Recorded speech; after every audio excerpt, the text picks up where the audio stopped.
What's going on, everyone? So welcome to my latest video. This is my TV show catch-up video, where I'll be talking about the TV shows that I watched at the very end of July towards the very end of September of 2023.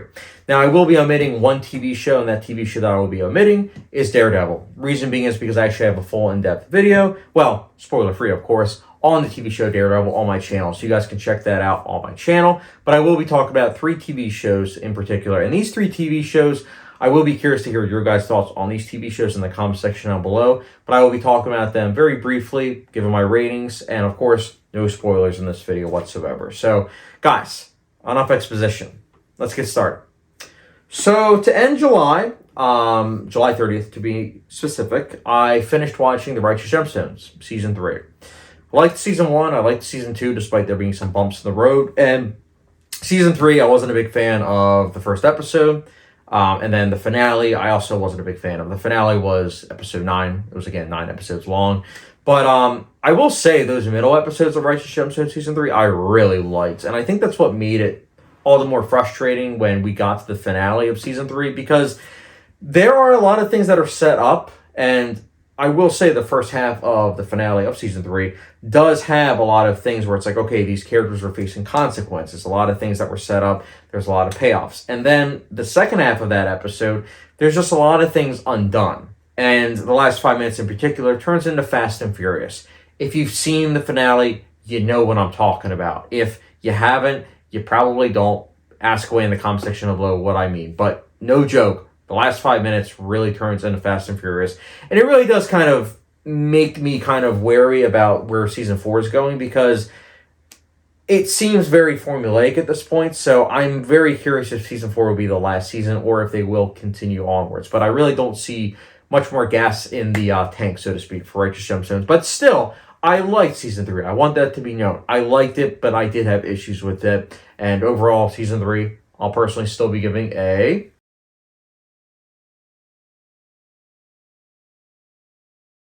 And next up, we have Kim vs. Kanye, The Divorce.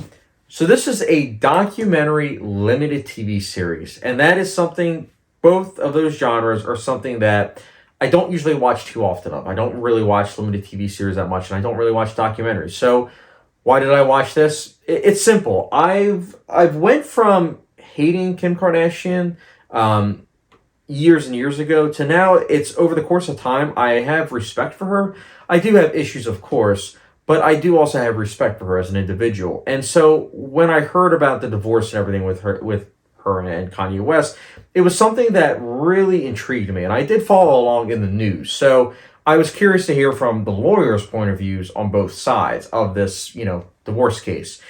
And I gotta say, it was interesting, but at the same time, it really didn't unveil a lot of new information that we hadn't heard about in the news. So I feel like this documentary is something that right now, you might not have gained a lot of information, but I feel like people that watch it like 10 to 20 years from now, they're going to watch this and they will gain a lot of information, which is the intention of a documentary. So I liked it. I liked it in the moment, but coming out of it, I really didn't gain too much information I didn't already know before. But still, it's enjoyable. I'd be very, very hard-pressed to say that it's definitely worth a recommendation. I mean, there's no question about that.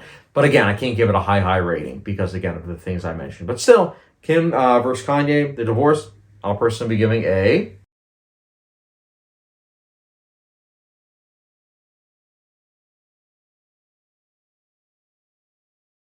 And last but not least, I forgot to mention, Kim vs. Kanye, I finished, it was August 7th. Yeah, August 7th of 2023.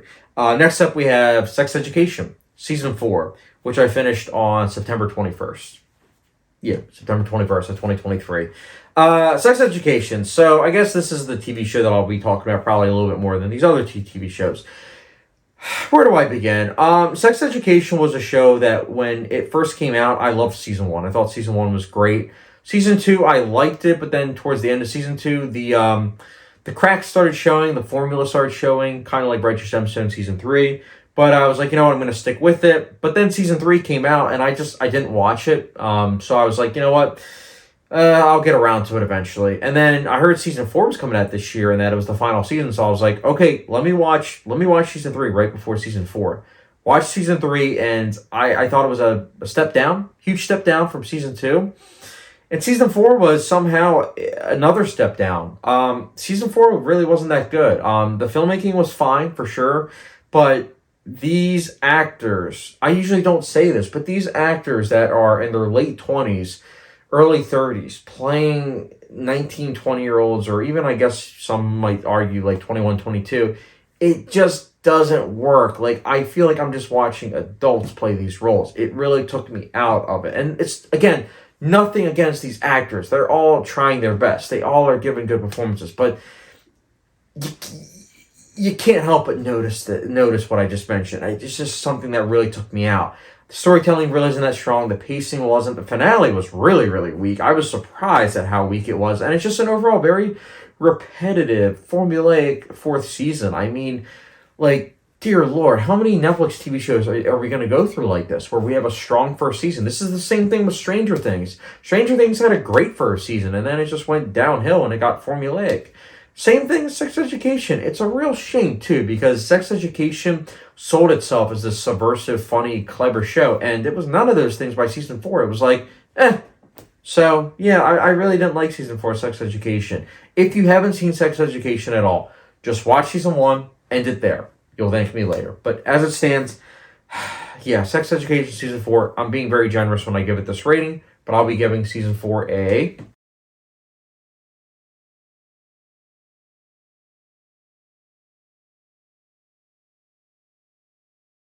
Hey guys, those are my thoughts on Righteous Gemstones, Kim vs. Kanye, the divorce, and of course, Sex Education season 4. Let me know your thoughts, guys, in the comment section down below. And what are you guys going to be watching in October? For me, I am doing my annual tradition of rewatching Hannibal, the TV show.